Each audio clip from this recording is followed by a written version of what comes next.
Hello and welcome again to another episode of TIO Talks. My name's Warwick Powell. Today I'm joined by a very special guest. It's Victor Gao, the Chair Professor of Suzhou University. Many of you will know of Victor, who appears on many international television programs discussing China and the world. Welcome to the show, Victor. Thank you very much. Look, not so long ago, we've had two very significant events, I think, globally. One is the Shanghai Cooperation Organization meeting in Tianjin, and the second one was the military parade celebrating the 80th anniversary of the defeat of Japanese aggression and global fascism.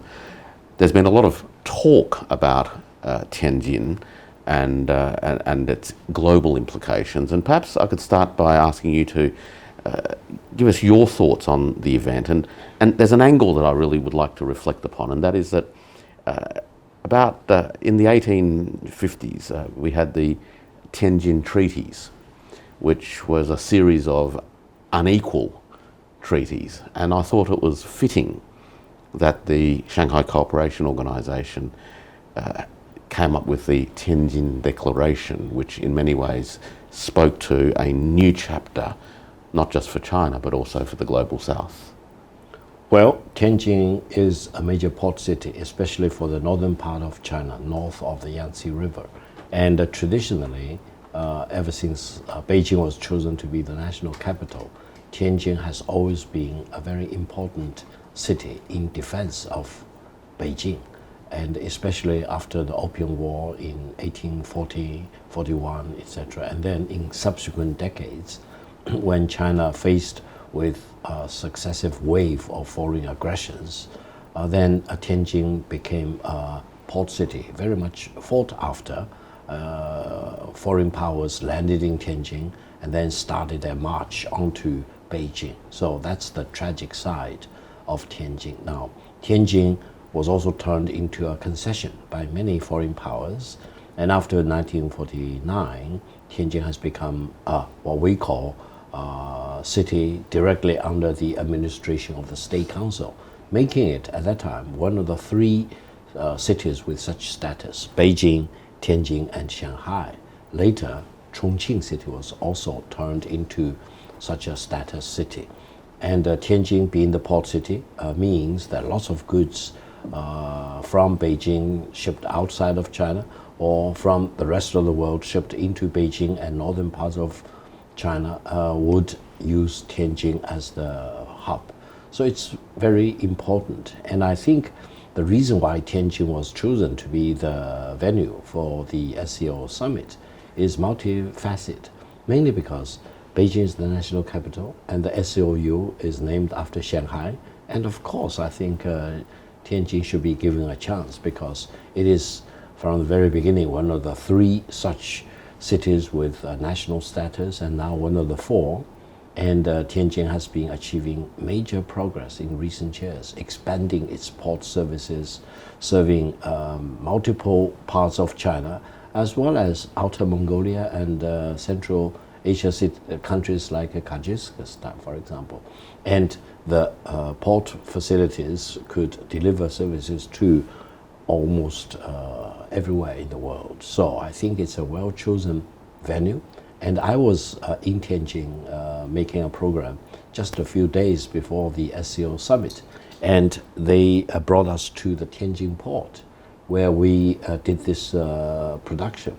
And I saw with my own eyes the high level of automation in the Tianjin port. Basically, the containers moved back and forth without any human being involved. It's all automated, highly AI enabled, and it is one of the most advanced port cities in China and one of the best port cities in the world. You may know for sure that 7 of the largest 10 container ports are here in China, including the Tianjin port. The Tianjin port is it's a demonstration port of 5G, of automation, AI, and those sorts of things. And I think it really showcases particularly Huawei's capability initially in that arena. But aside from its economic significance historically, the SCO summit, I think, perhaps drew a couple of interesting things, and I'd appreciate your thoughts on it. One is that it was the first time that Prime Minister Modi from India has visited China for 7 years, and that's particularly in the context of recent tensions and difficulties in the relationship seem to be quite a significant moment. The second one was more broad than that, and that went to the expansion, if you will, or the deepening of collaboration across the entire Eurasian continent. So perhaps you could just give us some insights and perspectives on Prime Minister Modi's visit and what the significance of that is, and what the significance is in the broader strategic sense, geopolitically and economically, for Eurasia as a whole. Well, many people in the West thought that it was thanks to President Trump's maximum bullying of India in the course of this trade war, tariff war, that pushed Prime Minister Modi to China for the SCO summit, for example. I actually don't agree. Why? Because I think with or without the US factor, there are all the reasons for China and India to normalize their relations and to get along with each other for constructive purposes. Of course, China and India need to put their territorial disputes behind them, which is a big challenge, of course, for both countries. But I've emphasized on many occasions that the McMahon line, which India insists should be the border between China and India in the eastern section of their border, has never been recognized by China. No Chinese government has ever, entered into real negotiation about that or signed the agreement, etc. So from the Chinese perspective, it's completely illegal. It's illogical.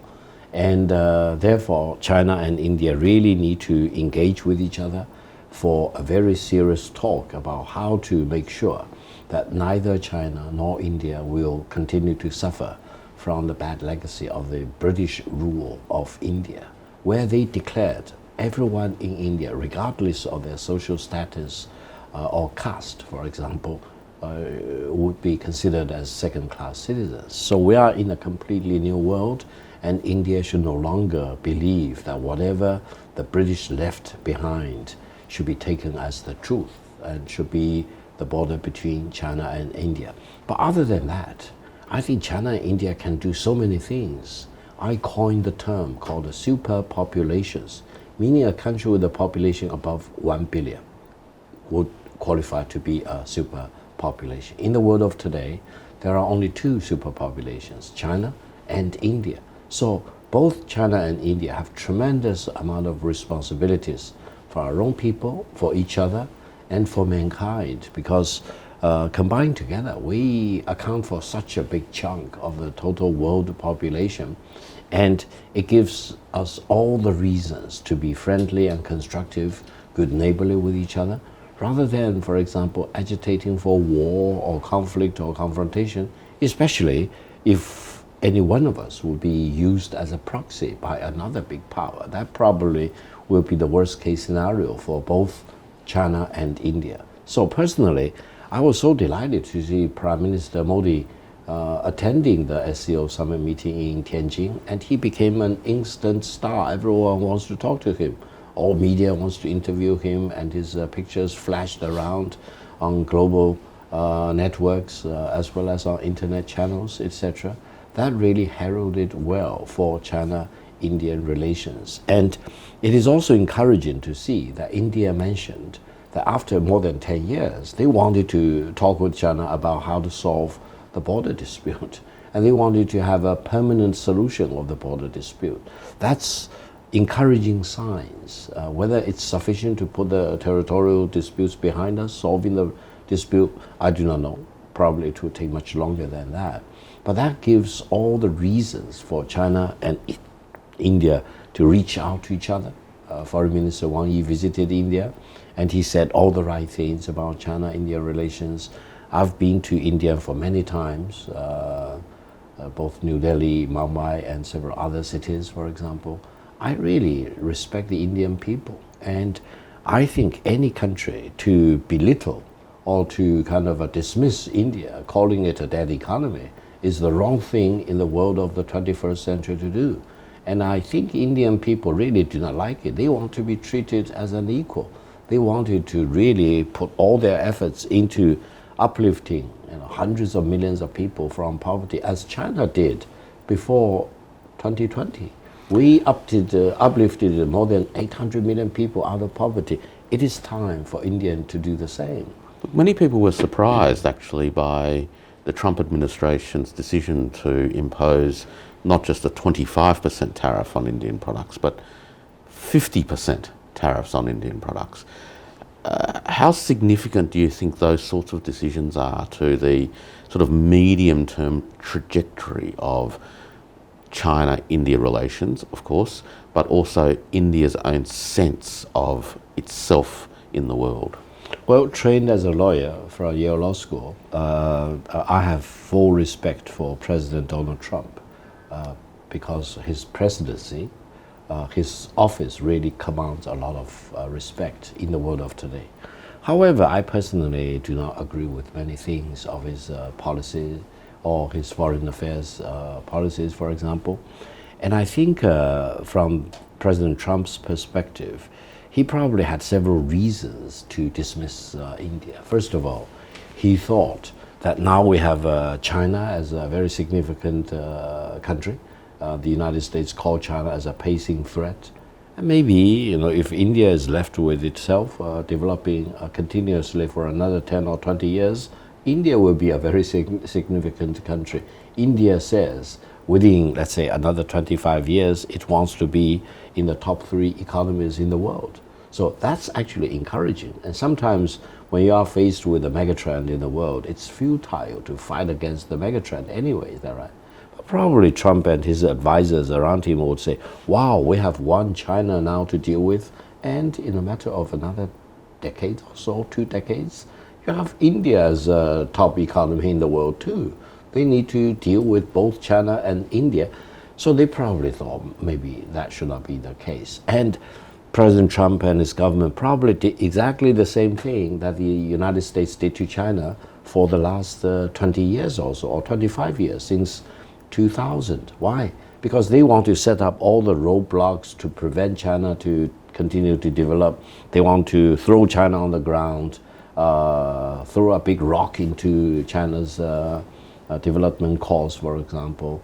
And now they probably want to do the same thing. They do not want to see India with 1.4 billion people to rise in peace and become a very significant and impactful economy in the world. I sometimes found it very amusing that the Indians celebrated the change. They say we are now finally larger than Great Britain as an economy, and they are outpacing Germany very soon, for example. In China, we never celebrated those moments. No one cared because we thought China just needs to keep developing regardless of our comparative advantages or disadvantages with others.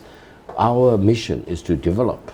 With or without the United States or any other country, China needs to develop. But India cares a lot in comparing India with other countries, China, US, Britain, or others. So I think President Trump probably did the disservice for US foreign policy by dismissing India, dismissing Prime Minister Modi, and ordering India not to buy oil from Russia at a time when I'm fully aware many American companies are doing the oil trade with Russian interests. Europeans keep buying natural gas from Russia, etc. So it's completely double standard and hypocrisy in a sense. It seems that President Trump, in a sense, has doubled down on some of this with a social media tweet with an image of President Xi Jinping, President Putin, and Prime Minister Modi together, where he said that it looks like we've lost Russia and lost India to the dark and something China. It seems to me to be a very unusual way of conducting foreign policy, because it doesn't seem to be conducive to having friends and influencing people. How do you explain this? It seems very counterproductive.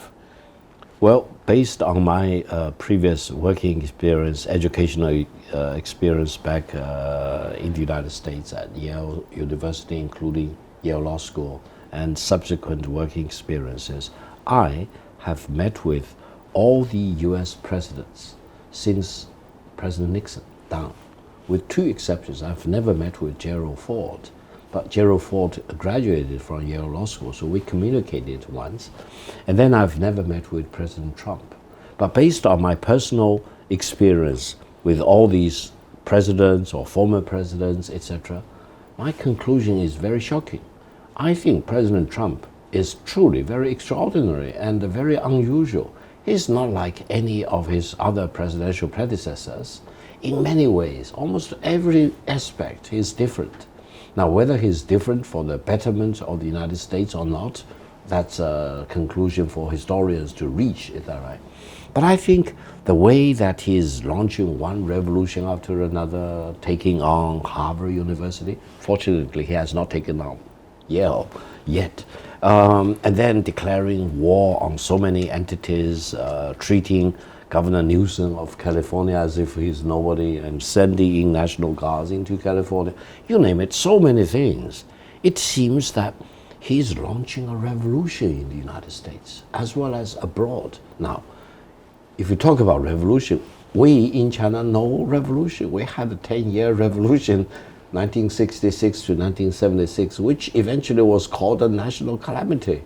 It was a huge disaster for China. So my advice for President Trump is that when you launch a revolution, beware of the consequences. You really need to calculate and be very, very fine-tuned as to what exactly you want to achieve in launching the revolution. Otherwise, it may not be worth it. You know, the French launched the French Revolution, they guillotined the king and the queen, they slaughtered so many noblemen, for example. Eventually, it caused huge upheaval in the society. And then, lo and behold, Napoleon emerged, and then he launched the wars after wars, etc. Of course, historians now say Napoleonic War were well intended anyway, but let's leave that aside. So I think President Trump is really wreaking havoc in US foreign policy, US domestic policy, in US relations between the federal government and the state government, in the federal government's relations with vis-a-vis the universities, the federal government's relations vis-a-vis the courts, for example, and so many things. I'm afraid the United States in 2029 will be completely different from the United States President Trump inherited on January the 20th, 2025. Whether it will be for the better, whether it will be for MAGA, or for MAGA, or whatever you call it, I'm not know. I'm very concerned. And I think this level of capriciousness and unpredictability demonstrated by President Trump and his government is a reason for concern for the United States. Well, I guess, as you say, time will tell. But in terms of the Shanghai Cooperation Organization summit, some important consensuses were arrived at with the declaration, and also the proposal to create an SCO development bank, which points to a maturation of the Shanghai Cooperation Organization from an organization originally focused on counterterrorism and those sorts of security issues to one that has a much broader vision now, it seems. How do you think this is going to unfold in terms of the economic integration of Eurasia? And what does that mean, I guess, from a geopolitical point of view? Well, first of all, SCO was set up with a main focus on anti-terrorism because that was 2001. The United States launched the war in Afghanistan, which lasted for about 20 years and created lots of problems. And when the United States ran away from Afghanistan, lots of the problems were not resolved, and they actually became even worse. So I think SCO was mandated to coordinate different countries around Afghanistan to fight against terrorism and extremism and radicalization. I think this remains a major focus for SCO even up to today. However, over the years, lots of other things were picked up, mainly because I think, especially China, we believe that you not only need to identify where terrorism is, you also need to identify what's the environment giving rise to terrorism. And that's actually poverty, lack of development, etc. So China talked to all the other SCO members to say maybe we should also focus on development, connectivity, and education, for example, equal opportunities for all. So I think SCO over the years picked up other mandates, including especially connectivity, economic development, elimination of poverty, and making sure that people in every society should be fully respected, whether they are men or women, adults or children. So I think this means that SCO itself is evolving, and now when we are facing with lots of headwind against free trade, SCO wants to be very much defending free trade. And if you look at the composition of the members of the SCO, you have major energy exporting country, and you have major oil gas importing country. So I think SCO would also focus on energy cooperation, making sure that energy security is really assured for all members of the SCO organization. But you also mentioned other things which SCO need to focus upon, mainly because SCO has a unique structure and a unique way of doing things. It's on consensus basis, meaning any big initiative cannot be done without every member fully in agreement. So every country has a veto power. Sometimes it slows down the efficiency, and lots of people complain about that. But I think overall it is good for SCO as a whole. For example, in recent years, especially after the outbreak of the Ukraine war, Russia, among others, were talking about maybe we should introduce a SCO payment system or settlement system. Brazil is very eager to talk about maybe we should come up with a SCO currency, for example. And China, being the largest economy among the SCO members, always want to listen to all the views. But then collectively, I think SCO may conclude, well, we should still wait rather than rush through the SCO currency, SCO payment system, etc. And for people like me, personally, I have no problem with the US dollar. I have no problem with the SWIFT system. The problem I have is with any country try to weaponize the US dollar or weaponize the SWIFT system. Because if the United States is believed to have a tendency of weaponizing the dollar or weaponizing the SWIFT system, then you create not only fear, but also distrust, and then incentive to do something alternative to the current system. So I think it is not surprising that within the SCO membership and without, there are countries which keep talking about maybe we should come up with an alternative to dollar, alternative to SWIFT system. And I also know major decision makers in the United States bang on the table and say, no, we should not tolerate us SCO dollar or SCO currency, SCO alternative to the SWIFT system. But then the US decision maker should start by saying, okay, I know the point, and I would never weaponize the dollar. I would never weaponize the SWIFT system. That will take all the wind out of the sail of any attempt to introduce alternative currency and alternative payment settlement system. But I think the establishment of the SCO Development Bank is a step in the right direction, because it will create a platform whereby any of these initiatives can be talked about, can be thrashed out in greater details.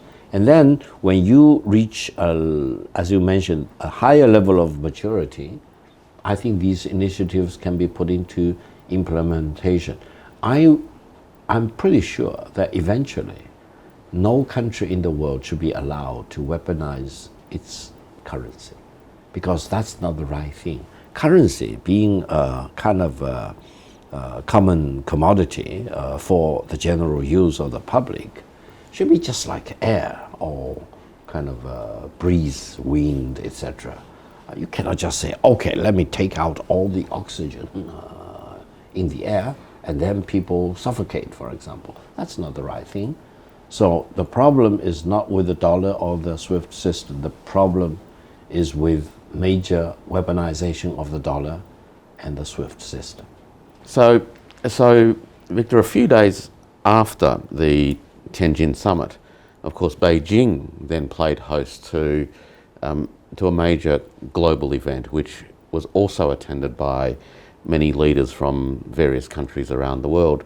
The military parade, of course, has drawn a lot of attention from observers globally, whether it's the former American ambassador to Beijing who talked about China stealing technology, or whether it's comments about who attended and who stood where, and those sorts of things. And I guess from a Chinese perspective, in what ways was the military parade significant, and why do you think it has drawn such global attention and interest?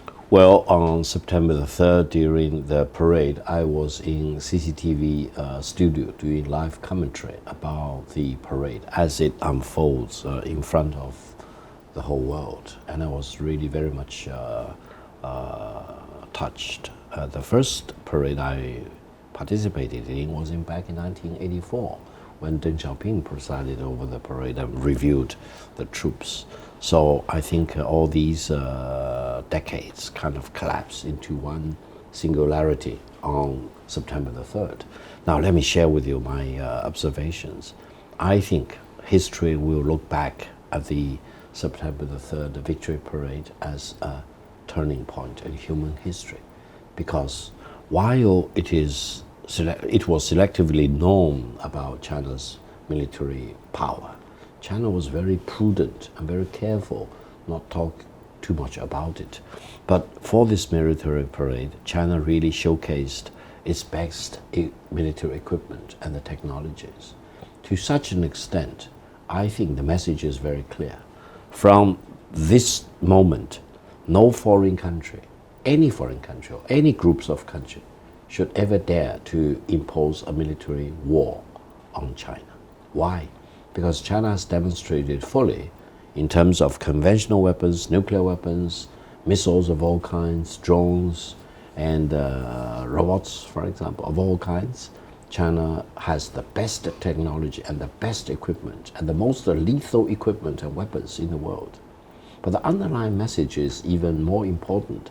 China demonstrated its military power not to scare anyone. It is demonstration of its commitment to peace. Why? Because China's message is, now I have all the human power, military power, technologies of all kinds to make sure that you don't want to mess around with me and launch a war against me, because you will be crushed. I told distinguished Americans, if you want to war against China, you will get war. If you want to destroy China, you will be destroyed. If you want to impose a nuclear war on China, you will be wiped out by a nuclear war. Now, I said that back in April. I was, at that time, was already generally aware of what kind of military power would be demonstrated on September the 3rd military parade. And I said this with full conviction that China will one day, which turned out to be September the 3rd, demonstrate to the full satisfaction of everyone who cares to watch it that China has the military power. I would say in terms of conventional weapons, China is minimum on the par with the United States. As a matter of fact, on many areas, China is already way ahead of the United States. For example, in terms of military robots, China actually a few years ago suggested to the United States that we collectively, human beings, should not weaponize robots. The Americans turned that down. The Americans said, no, we want to develop military robots. And China said, are you really serious? That means if you want to militarize robots, then we would do the same. So, boom, leap and bound forward. China is way ahead of the United States in military robots. Drones, China is way ahead of the United States, not only of large-scale military drones, but also medium, smaller sized. And then the drone technology, the integration of drones with other systems, and the AI-enabled weapons of all kinds. So I think this message is the clearest to me. I think it's a turning point in history. Now, the second point is that while I looked at all pieces of weapons being showcased, and the soldiers and the militia marching in very impressive formations, etc., in the future war, I think it's not that each and all of these military pieces would matter. What will matter most is whether you have a way to fully integrate all these different dimensions. I call it space, air, ground, that is the army, surface water, that is the navy, and the submarine. So 5 dimensions all integrated into one single dimension, and then enabled by data information and AI. So it becomes a seamless web of a killing machine. So in the future, if there is any war involving China, don't expect that a tank will just come to you. You will be really enveloped with a complete web of integrating space, sky, ground, surface water, as well as underwater, the submarines. And then the fact that they also demonstrated and showcased a kind of submarine launched very powerful missile, and in automated manner, meaning no man will be involved. It will be completely automated. Under the water, sailing thousands of miles, for example. That means the Chinese military is not just on the ground inside China. Their submarines, their military robots can roam anywhere in any part of the world, not to showcase China's power, but to make sure that any country, any military power, any group, for example, should have second thoughts in terms of thinking about a war against China. That message is clear, and then I'm pretty sure in the coming years, China will build upon all the technologies and the advantages it has accumulated, and will be the major force defending peace as far as China is concerned, and also defending peace for mankind. Well, you've heard it here for the first time, folks, that this is a turning point. We've had 2 major events in China, and as Victor Gao has shown and argued, these lay the groundwork for ongoing economic development of the world as well as peace. Thanks for joining me. Thank you very much. Thank you.